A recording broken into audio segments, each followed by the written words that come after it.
Welcome to the Purposeful MD podcast. As a physician, you've sacrificed so much of your life for other people, your patients, your family, your friends, and your colleagues. What would it feel like to spend time doing what you enjoy and to live without guilt? I'm your host, Dr. Laura Sutton, a family physician, certified coach, and business owner. If you're a medical professional on a journey towards your most purposeful life, a life with more time and energy, and ultimately more joy, then this is the podcast for you.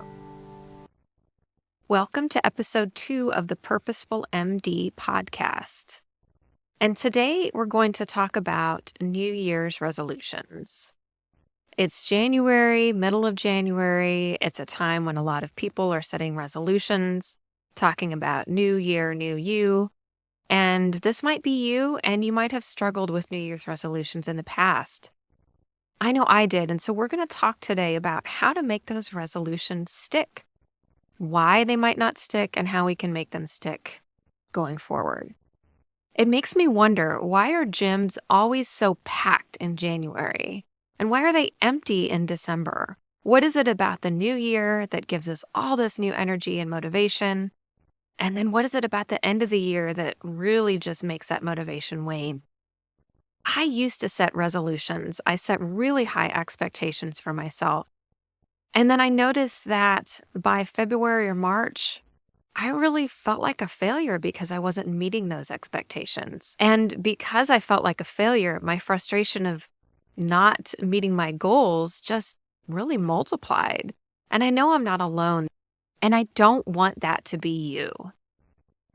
There's a lot of data that gives all these dates about when most New Year's resolutions fail and how long they last. It's anywhere from 21 days to 6 weeks.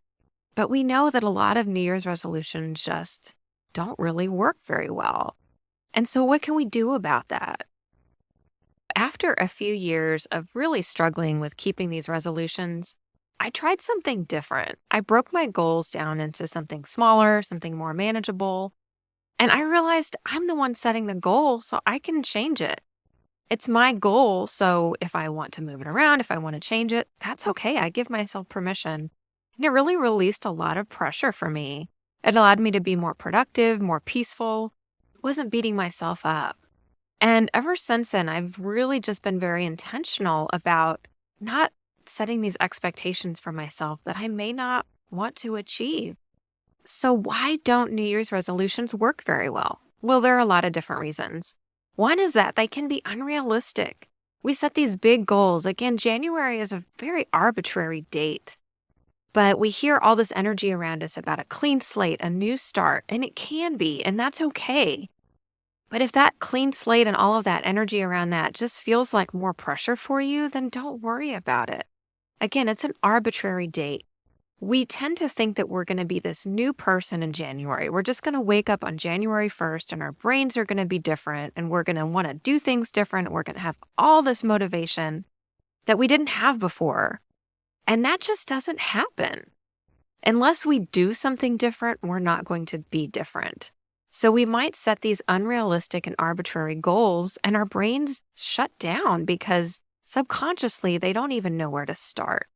And again, because we have difficulty starting, and it might even be something that we really want to do, that just adds to our frustration. So setting unrealistic or goals that are too big for our brains to comprehend is a recipe for disaster. Another reason they don't work is our goals are vague. If we don't define it, then we can't achieve it. And our brains are going to shy away from these vague goals. We're going to shut down again. It's another subconscious block. So I was working with a client last year who said that he wanted to get in shape. Now, that's a great goal. It wasn't around the new year, but this is something that he wanted to set for himself.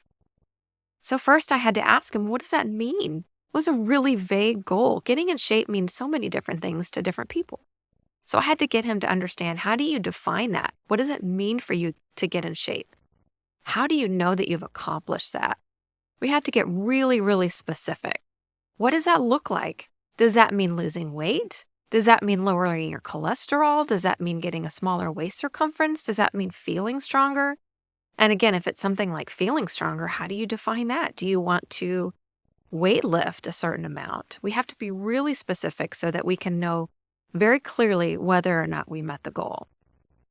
A third reason that New Year's resolutions might not work is that they're overwhelming. We try to take on too much at once. There's a concept called the arrival fallacy, where our brains try to convince us that once we get to this certain point in our life, we'll be happy. You might have felt that when you were growing up. You might have felt when you were in high school, once I get to college, I'll be happy. And then when you're in college, you might have felt once I get to medical school, and this can continue, once I get to residency, once I become an attending.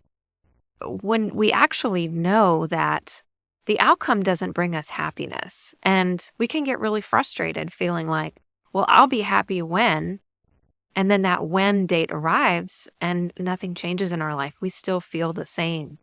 And so that can trick us into thinking that once we meet this goal, then we'll be happy. And our brains just really shut down at that again. If we try to take on too many things at once, telling ourselves that once we get to this point, we'll be happy, it doesn't lead to happiness. That outcome doesn't bring us happiness. What brings us happiness is our mindset and how we think about it. You've heard the phrase that it's not about the destination, it's about the journey. And that is really true in this case. And we can expend a lot of energy asking ourselves, why can't I do this? We're really smart, accomplished people. And we tend to be very hard on ourselves when we can't meet our goals. That's why we set such high expectations for ourselves, because we know we can do it. We've accomplished so much in our life already. So when we beat ourselves up, it just makes it that much worse. Another reason that New Year's resolutions tend to not work well is that those goals can be arbitrary. It can be a goal that doesn't mean much to us. It can be something that we feel like we should do or that someone else wants us to do. And if we don't feel that we're aligned with that goal, if we don't feel like it's something we really want, our nervous systems and our brains will pick that up and they'll block us from doing that. It's another subconscious block. We might do it, we might comply for a while, but it's not going to be sustainable. And it just takes that much more energy for us to comply and to get through with that behavior. I was coaching a client a couple years ago who made a commitment to a project with her religious organization that she felt like she had to do out of obligation. She felt like she had to do it because no one else would. And she really wanted this project to be completed, but she didn't really want to do it. She didn't have the time for it, and it wasn't something that was important to her. She struggled so much with getting started and completing the project. And at the end, she wasn't happy with it. She didn't enjoy it at all. So those goals have to be meaningful to us, or we might get through it again, but that's going to take a lot of energy that could have been better spent somewhere else. So I want to talk a little bit about boundaries. We all hear topics about setting boundaries, maintaining boundaries, and it's something I really want to dig into in another podcast. But in order for us to know what our goals are that are meaningful for us, what those goals are that are important to us, we have to know what our boundaries are. And if we spend our time people-pleasing, if we have unclear boundaries, it's going to lead to a lot of frustration and burnout. This is really difficult, especially for physicians, because we've internalized that we can't say no to other people. Imagine if when you were in medical school or residency, saying no to your attending about seeing a patient or performing a procedure, even if it was something you didn't really want to do, or maybe you'd been awake for 36 hours, or you hadn't had anything to eat in 12 hours, or you really needed to go to the bathroom, but you were asked to stand and hold the retractor in the OR for 9 hours on end with no breaks. We just couldn't say no, and that's what we learned. We were penalized for saying no. We couldn't imagine saying no to our superiors in those situations. So we are rewarded for people pleasing. It takes practice for us to set and maintain boundaries. And when we do that, we give permission to the people around us to do the same thing. I'd like for you to go through an exercise right now. If you're in a place where you can close your eyes, then that's great. Go ahead and close your eyes. If not, if you're driving or if you can't, then just get centered with your body. Think about a time that comes up for you when somebody asked you to do something that you didn't want to do, that you felt obligated to do. Just think about that, bring that into mind, and notice what happens in your body.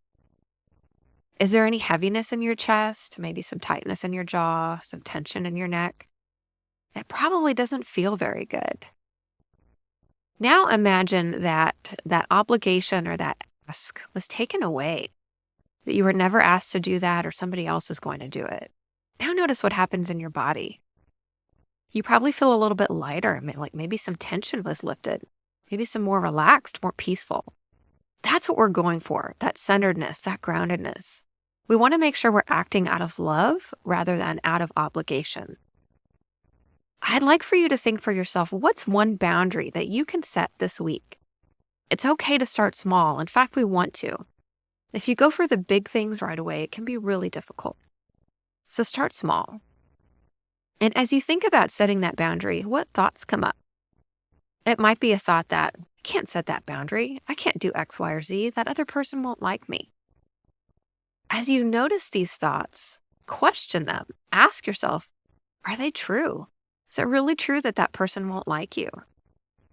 And writing down these questions can be really helpful. And if you're in a place where you can do this as a journaling exercise, I really encourage it because just the act of getting those thoughts on paper can be so powerful. And then what permission do you need to give yourself to set this boundary? Is there something you need to let go of? Again, notice how your body feels and write that down. We want to get to that place where we can let go of people pleasing and let go of that feeling that we have to sacrifice for ourselves. This is a great exercise to come back to, and it's a great exercise to work through with a coach as well. So how does all of this relate to setting New Year's resolutions? If we're not maintaining those boundaries, if we're setting resolutions out of obligation, it's not likely to stick. Our bodies are going to eventually rebel. We might comply in the short term, but it's not pleasant and it is not sustainable. For those resolutions really to stick, the goals have to be very concrete. They have to be specific. So in my example of the client that said, I want to get in shape, we had to get very clear on what that looked like for him. It turned out to be exercising and working out. So again, what type of workout? Is he going to use equipment? Is it going to be a running or a walking, something that doesn't require any equipment? Is he going to the gym? When is he going to the gym? Before work, after work, evenings? Is there any support needed? Does he need to let somebody know of his intentions? Talk to his family, let them know he's going to be working out in the mornings or working out in the evenings. Putting it on the calendar, again, can make it very real, very specific. Making that appointment with yourself, making that commitment to yourself. The goals also have to be realistic, has to be something that's obtainable, something meaningful, something that's important to you, back to that boundaries and people pleasing. And it has to be obstacle proof. So we have to plan for barriers. In the same coaching example with my client who wanted to get in shape, he had a lot of after hours work obligations. And sometimes these came up on the fly where he couldn't really plan for them. So if he scheduled a workout for an evening where he was asked to attend a meeting after hours and he really needed to be at that meeting, is there another time he could do that workout? Maybe the following morning or the weekend? So we have to anticipate that those barriers are going to come up and come up with a plan B. Another approach that can be really helpful is instead of thinking of these as resolutions, think of them as personal growth, self-development, developing new habits. When we think about them as resolutions, they lose steam by February or March. So thinking of them as a new habit, a new approach, a new program that you're going to do can really maintain that momentum throughout the year. One key concept that I will be stressing a lot throughout my podcast is the importance of self-compassion. And this is a concept that was studied extensively by Dr. Krista Neff out of UT Austin. And she defines self-compassion as treating yourself the way that you would treat a loved one. We can tend to be very hard on ourselves, even if we are very kind to other people. And so one trick that Dr. Neff talks about is really speaking to ourselves the way that we would talk to a friend. So if a friend was coming to you and saying that they were struggling with something, you wouldn't berate them. You wouldn't say, gosh, you're so stupid. Why can't you figure this out? And yet we tend to talk to ourselves this way. Even thinking about ourselves or talking to ourselves in the third person can help. And saying, yeah, you're really struggling with this, or I'm really struggling with this. I'm here for you. What can I do to help you? That can be so important. And Dr. Neff has so much information on her website about self-compassion. It's been a concept that has been incredibly important to me throughout my life. And I'm sure I'll do an episode just on self-compassion because it's just that important. It can be really helpful to keep in mind throughout this process. So I'd like you to get into action here. Think about a goal that you have, and let's get really clear and specific. What's the action that you will take? Write it down. Be very specific. The way that I like to think about the specificity is, would a kindergartner know whether or not you've done that action or not? Can we tell very easily whether or not you've taken action? And then when will you take this action? Again, be very clear. What are the barriers that might come up? And there will be barriers. Life will happen. How will you overcome those barriers? And are there any other resources that you need? Is there something that you need or somebody that you need to help you stay accountable? This is why personal trainers work so well. People will pay money just to have the accountability of going to the gym. And this is why coaches can work very well too. One aspect of coaching that can be really important is the accountability. Somebody helping you to get into action and to stay accountable. Sometimes when we tend to be accountable for ourselves, it can be just that much more challenging, but we're more likely to be accountable to somebody else. So I encourage you to try these steps and reinvent your New Year's resolutions. Look at your New Year's resolutions in a whole new way. And I'd love to hear how this has worked out for you.